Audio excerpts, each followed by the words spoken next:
yang akan saya sampaikan kepada Ibu selaku pengajar di sini. Pertanyaannya itu yang pertama mengenai bagaimana awal mula terbentuknya program tahfidz Quran di Pondok Pesantren Darul Ulum Fatul Jamil.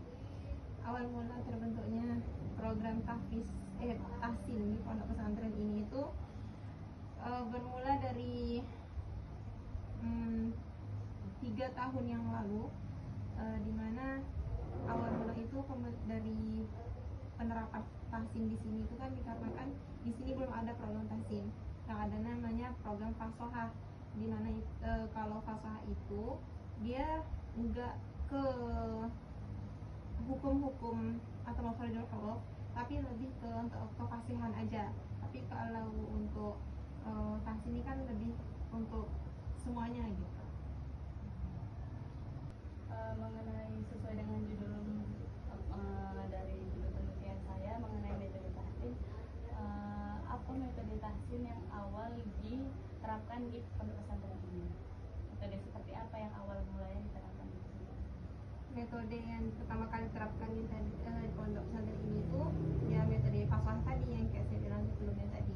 Kalau metode fasohah itu memang sudah berjalan dari awal awal berdirinya Pondok Pesantren ini. Apakah ada perbedaan antara metode fasohah dengan yang biasanya digunakan oleh sekalangan banyak orang, yaitu metode umi? Apakah ada perbedaan yang signifikan mengenai metode fasohah dengan metode umi? Jauh beda, tapi ada kemiripan juga. Memang misalnya fasohah itu dia kan ketika guru itu membaca,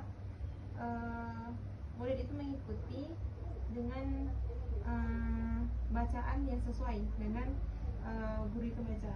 Tapi kalau misalnya metode umi ini lebih ke menghafal. Nah, jadi metode ini dia lebih ke menghafal, guru itu membaca dan murid itu mengulang-ulang. Tapi kalau fasohah ini kan dia bukan menghafal, dia lebih ke makhrajul huruf. Bagaimana cara pengelolaan nilai mengajar tahsin ini dari awal sehingga dapat berkembang sampai saat ini? Kalau untuk apa ini tadi pengelolaannya itu dibuat program dilaksanakannya seminggu sekali untuk program tahsin ini, dengan beriringnya waktu terus berjalan sampai saat ini. Kalau seperti itu, apakah ada metode yang lebih umum yang sering digunakan di kalangan masyarakat tentang metode tahsin? Yang lebih umum untuk di masyarakat gitu. Biasanya sih lebih ke fasohah sih, fasohah bukan tahsin. Karena tahsin itu biasanya kan dibuat dan belajar juga sama guru orang tertentu aja gitu.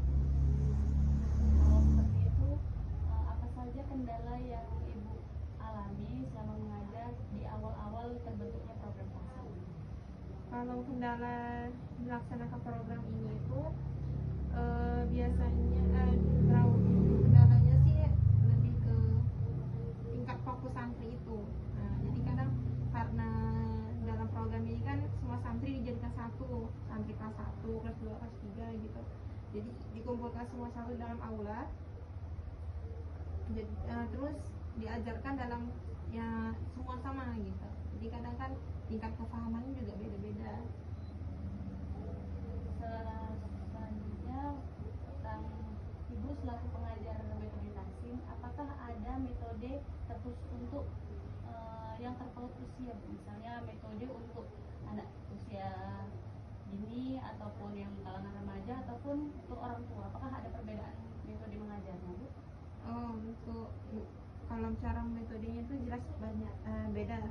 Kalau untuk anak-anak biasanya digunakan dengan metode umi yang tadi. Kalau metode untuk anak-anak remaja biasanya digunakan metode tahsin tadi. Metode tahsin bisa juga fasohah. Kalau untuk orang yang udah lanjut usia itu biasanya digunakan dengan metode fasohah aja.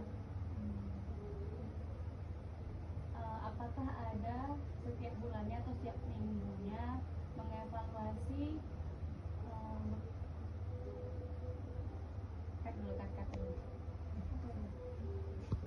apakah ada evaluasi mingguan